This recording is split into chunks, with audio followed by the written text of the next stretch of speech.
Hola gente, ¿cómo están? Voy a tratar de hacer una explicación breve sobre los temas referentes a la ocupación española de América, cómo eso impactó en las comunidades originarias.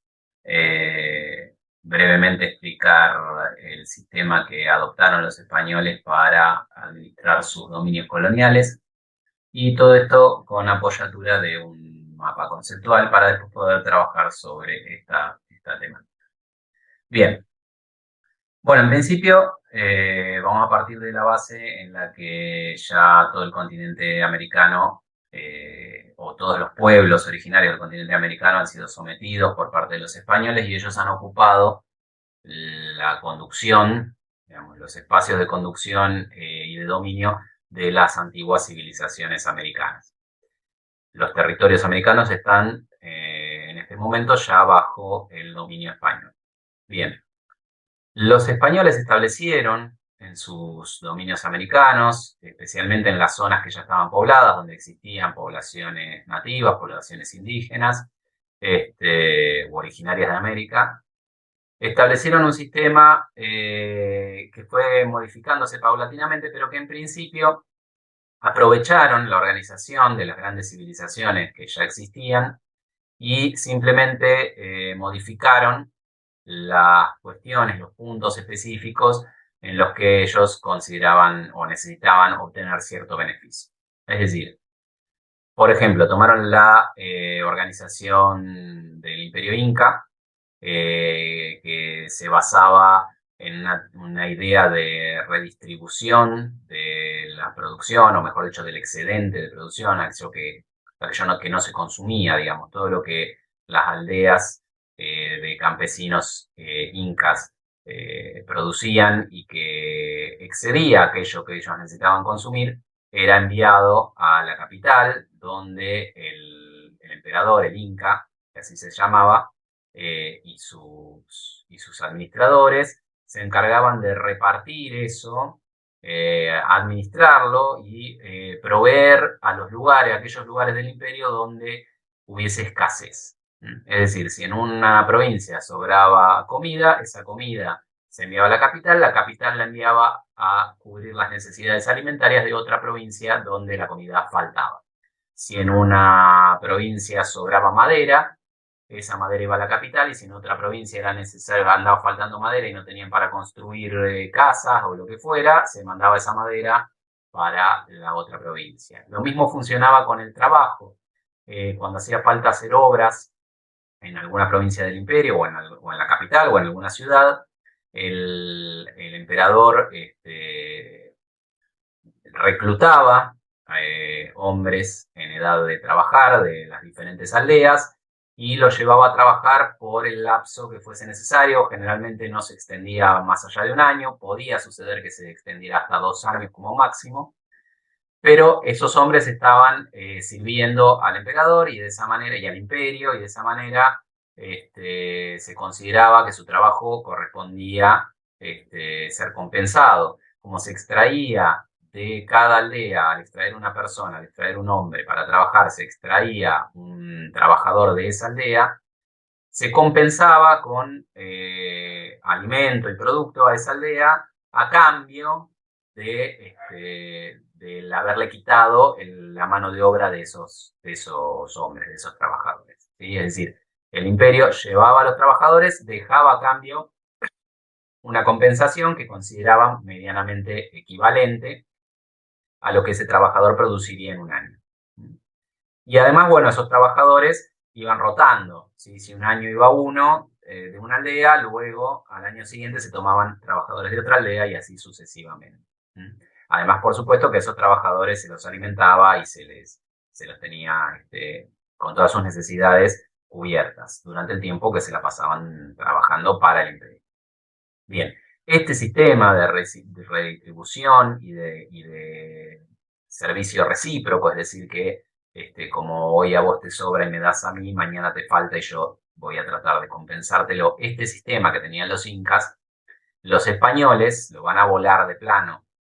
¿Sí? Es decir, los españoles van a ocupar, van a sacar al inca y van a ocupar el lugar del emperador, y van a seguir recibiendo los tributos de las aldeas con el excedente y van a seguir tomando trabajadores para que ahora vayan a trabajar, por ejemplo, en las minas de plata, que es el interés que ellos tenían, pero no va a haber ningún tipo de compensación y no va a haber ningún tipo de límite en el tiempo que esos trabajadores se van a ausentar de sus aldeas. En muchos casos no van a volver, van a morir siendo empleados ya no como sirvientes ni como trabajadores reclutados, sino como esclavos prácticamente.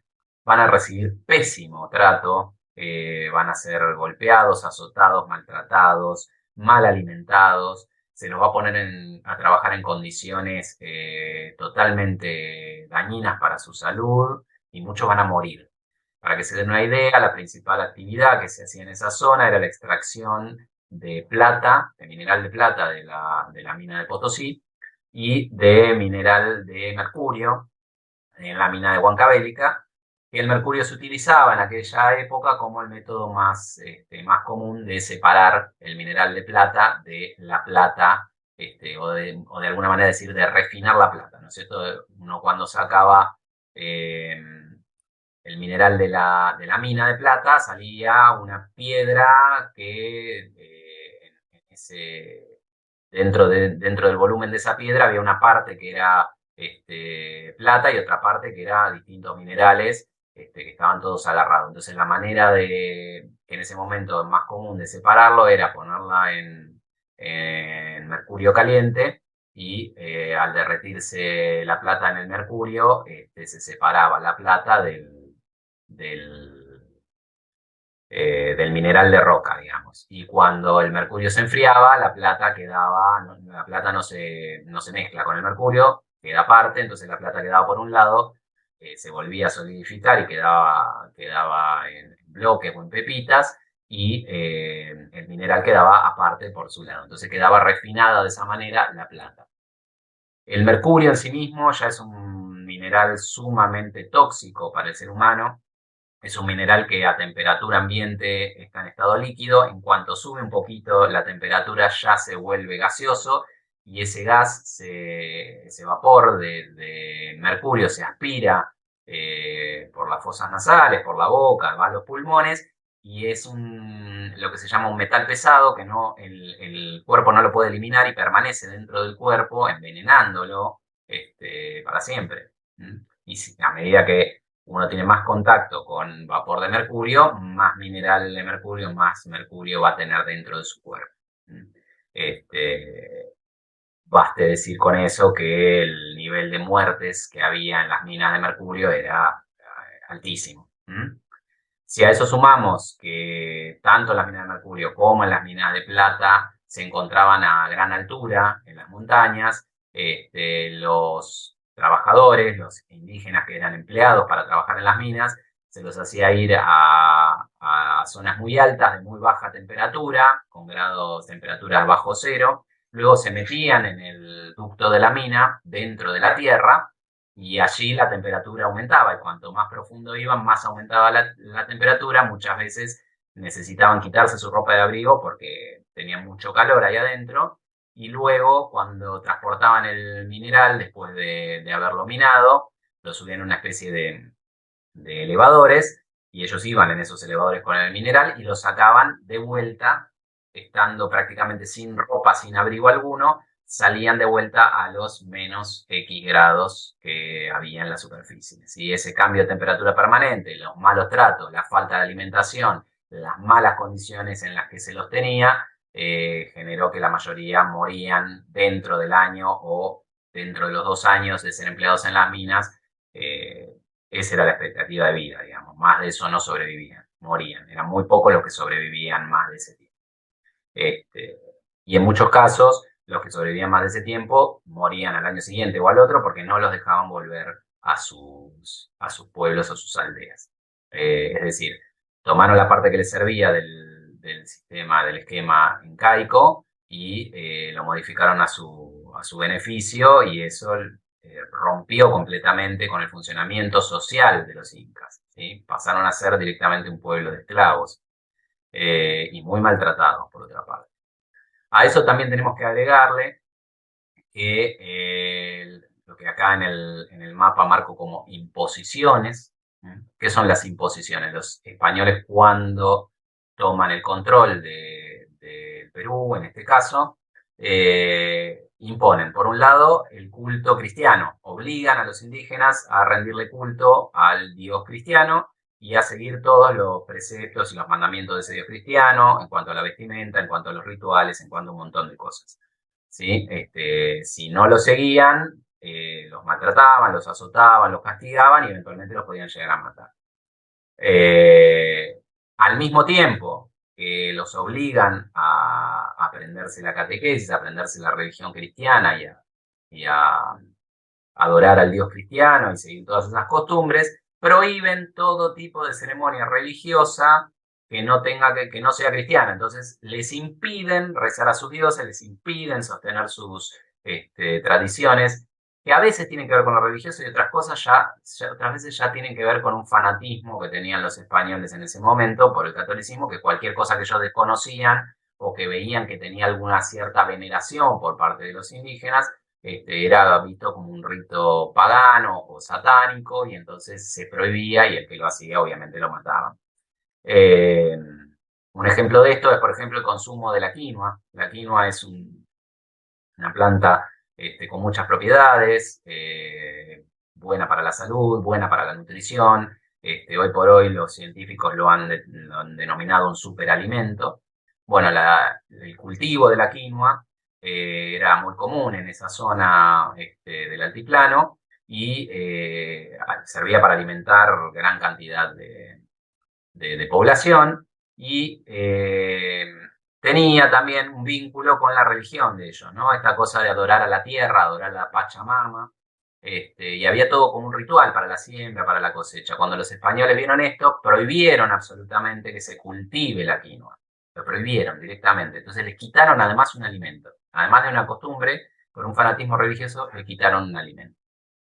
Los españoles imponen el comercio y la moneda, cosa que los incas no conocían. Los incas, recuerden que tenían este sistema de reciprocidad, intercambiaban unas cosas por otras y sobre todo las necesidades se las cubría el imperio. Ellos cuando les sobraba de lo que producían enviaban a la capital y luego la administración, los administradores del imperio, cuando ellos necesitaban, lo cubrían. Entonces no tenían ninguna necesidad de comerciar propiamente dicho y por ende no tenían necesidad de moneda. Así que desconocían el concepto, desconocían el funcionamiento del comercio y desconocían la propiedad privada.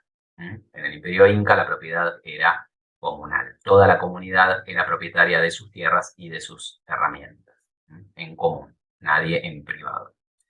Bien, los españoles establecen la propiedad privada, establecen el uso de la moneda y establecen el comercio y eso genera obviamente grandes inconvenientes. Muchos indígenas fueron estafados de sus propiedades, de sus tierras, de sus posesiones por algún español que le cambiaba espejitos de colores por la casa y el tipo, el inca no entendía porque su casa no la consideraba suya, sino que era parte de la comunidad, era algo compartido y después venían y le ponían la tapia y le cerraban la casa y se metía el español ahí y le decía, no, vos no podés entrar, ¿no? Esta era la realidad tan dramática que vivía esta gente, ¿sí?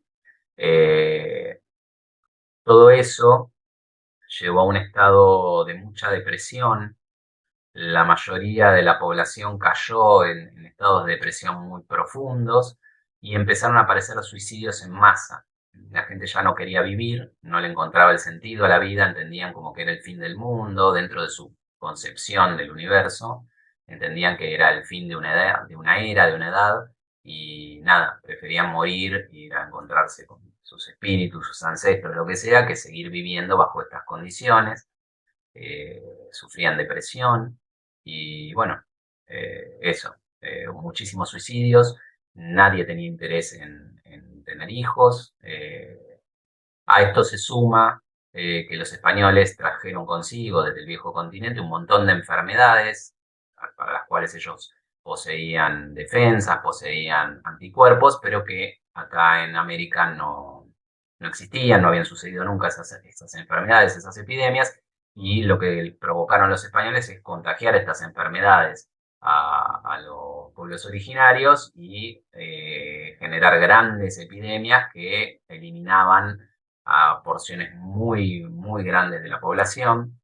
Así que como resumen de todo esto, el resultado final fue una caída muy abrupta y muy grande del volumen de población, una caída demográfica muy importante, no había nacimientos, prácticamente no había nacimientos, eran muy pocos, cada vez eran menos, y cada vez moría más gente. ¿Sí? Entonces el volumen de la población, la cantidad de, de personas que pertenecían a estos pueblos originarios fue disminuyendo enormemente y en algunos casos, no en el caso de los incas, aunque estuvo cerca, pero en algunos casos directamente desapareció por completo. ¿Sí? Hay grandes cantidades de etnias originarias de América que han desaparecido por completo a raíz de todo este cúmulo de causas.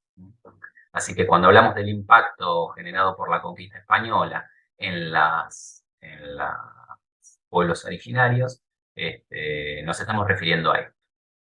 Muchos autores lo han considerado directamente un genocidio, es decir, un plan deliberado para destruir, diezmar a una población.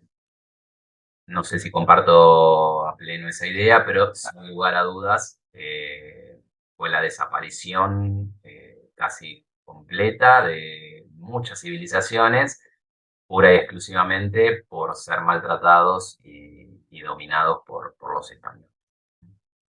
Bien, eso por un lado. Después, una vez que los españoles tenían ya, como decíamos, dominado todos los territorios americanos bajo su control, van a necesitar organizar ese territorio, ¿sí? Van a buscar dos tipos de organización, o mejor dicho, lo van a organizar en dos aspectos distintos. Uno es en el aspecto territorial y político, es decir, van a tener que dividir los terrenos, las tierras que han obtenido, y van a tener que organizar un sistema administrativo con jefes políticos que administren cada sector de ese territorio, que administre la producción, en favor, por supuesto, de la corona española siempre, ¿no? De sus intereses.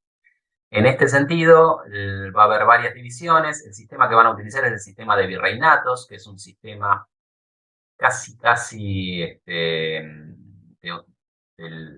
le funcionó, digamos, en el siglo pasado, casi feudal.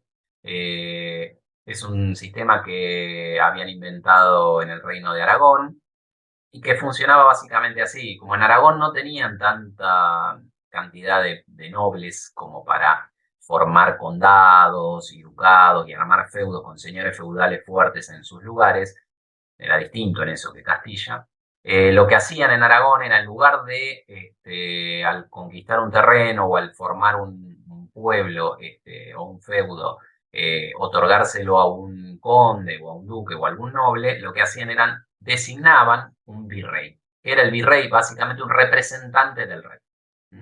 Entonces, el representante del rey gobernaba en ese espacio, administraba en ese espacio, pero siempre en nombre del rey, no en nombre propio. Acuérdense que los señores feudales, los condes, los duques, etcétera, los varones, administran en beneficio suyo y además colaboran, contribuyen con una suerte de impuesto, digamos, a la corona. Pero el señor feudal de un terreno, de un territorio, de un feudo, es autónomo en alguna medida. ¿Sí? O sea, trabaja para sí mismo o administra ese territorio para su beneficio personal.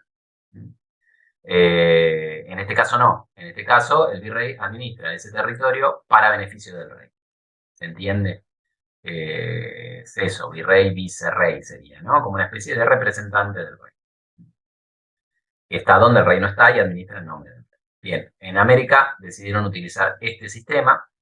Se nombraban las autoridades en España y se enviaban por barco a tomar posesión de su mandato en América. Y los virreyes eran la autoridad máxima dentro de los virreinatos. ¿Sí? En principio, los territorios se dividieron en dos virreinatos: el virreinato de Nueva España, con capital en México, y el virreinato de Perú, ya en América del Sur, con capital en Lima. Bien, Luego, con el paso del tiempo, mucho más adelante, para lograr una mejor administración y porque fue creciendo la población y los intereses españoles en América fueron creciendo, se van a reformular estas divisiones territoriales, van a seguir siendo virreinatos, pero van a aparecer nuevos virreinatos, muchos más, ¿sí? Pero por ahora nos quedamos con estos dos. Cada virreinato tenía un virrey, el virrey era la autoridad máxima dentro de su virreinato, no tenía nada que decir ni hacer con respecto del virreinato del otro virrey, o sea, estaban por separado, solo respondían al interrey, no salían nunca de un colono americano, o sea, no era que alguien, un descendiente de españoles nacido en América podía llegar a ser virrey, no, al virrey lo nombraba siempre el rey en España y lo mandaba para acá. Y el virrey gobernaba en la capital, administraba todo desde ahí y se servía de varias autoridades diferentes, pero principalmente lo que había así como requisito fundamental en todas las colonias, había un cabildo, ¿sí? Los cabildos eran una suerte de audiencia judicial, era un tribunal donde la gente que vivía en cada colonia podía acercarse y plantear sus problemas, sus inquietudes y pedir, hacer sus demandas, ¿sí? Y las autoridades del cabildo, que también eran nombradas en España y enviadas para América, resolvían, ¿sí? Cosa que no tuviera que llegar todo al virrey, ¿sí? El virrey estaba en la capital, si vos vivías en la capital, tenías el cabildo de la capital y de última podías recurrir al virrey, pero si vos no vivías en la capital y vivías en una provincia alejada, tenías el cabildo. El cabildo era tu forma de solucionar tus problemas cotidianos, ¿sí? ¿Se entiende? El virrey no viajaba, el virrey se quedaba en la capital, atendiendo los intereses de la corona, siempre, no de los colonos. Bueno, para los intereses de los colonos estaban los cabildos.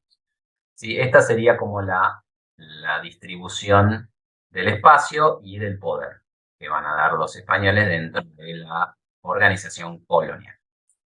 Después, en cuanto a lo comercial, el sistema que van a implementar los españoles es un sistema de monopolio, es decir, que ellos van a permitir que solamente se pueda comerciar con España, o sea, los productos americanos solamente se le pueden vender a casas de contratación, casas de comercio españolas, y los americanos solo pueden comprar productos europeos que vengan de casas de contratación españolas. ¿Se entiende? Solo le podemos comprar a los españoles y solo le podemos vender a los españoles, a España puntualmente.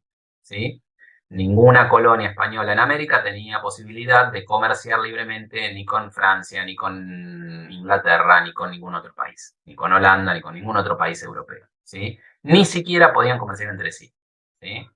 Si el virreinato de Nueva España quería intercambiar productos con el virreinato de Perú, no podía. Tenía que vendérselos a España y España en todo caso le vendía a Perú lo que Perú necesitaba. ¿Se entiende? Ese es un poco el esquema. Ese es el monopolio. Hay un solo cliente y un solo comprador y un solo vendedor. España, uno.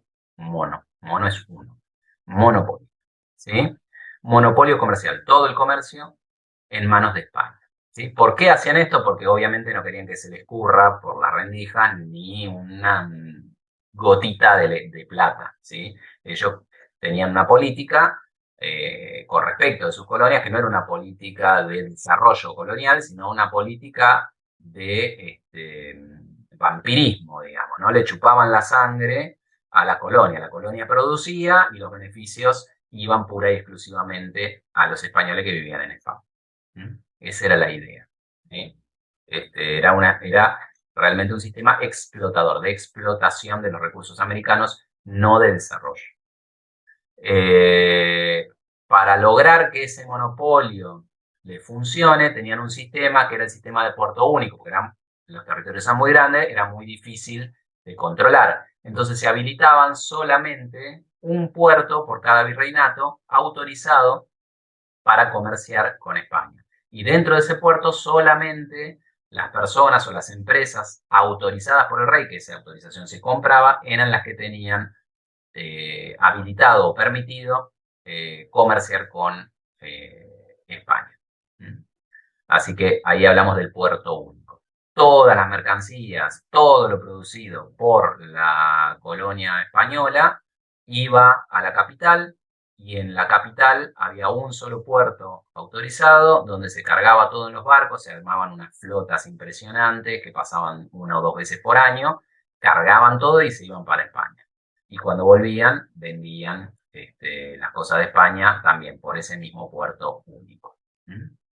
En general, la carrera de India se da básicamente lo que salía en Perú, salía hacia el Mar Caribe, lo del Virreinato del Perú, después lo del Virreinato de Nueva España salía de México también hacia el Mar Caribe, se encontraban todos en la isla de Cuba y a partir de ahí se reunía toda la flota y salía a cruzar el Atlántico hacia España y estaba defendida por la máxima cantidad posible de barcos de guerra para protegerse de piratas, de asaltantes, de cualquier cosa que no fuera a perderse los tesoros americanos que viajaban hacia España. Y lo mismo hacía la ruta de vuelta, la misma flota, con el mismo sistema, pero al revés, traía los productos de España, se concentraban en el Caribe se dividían, unos iban a México, otros iban a Perú. Esa era básicamente el funcionamiento hasta ese momento. ¿Sí? Es decir, monopolio comercial de puerto único. Y por otro lado, el territorio dividido en dos virreinatos, cada uno con su virrey, y en cada uno de esos territorios, donde se formaba una colonia, o cobraba suficiente importancia esa colonia, se fundaba un cabildo y aparecían ahí las audiencias judiciales, digamos, el espacio para hacer todo tipo de reclamos y consultas. Bien, con eso más o menos tenemos cubierto este tema. Por supuesto es una explicación sencilla, muy por encima, pero espero les sirva y seguramente vamos a estar trabajando sobre esto. Muchas gracias.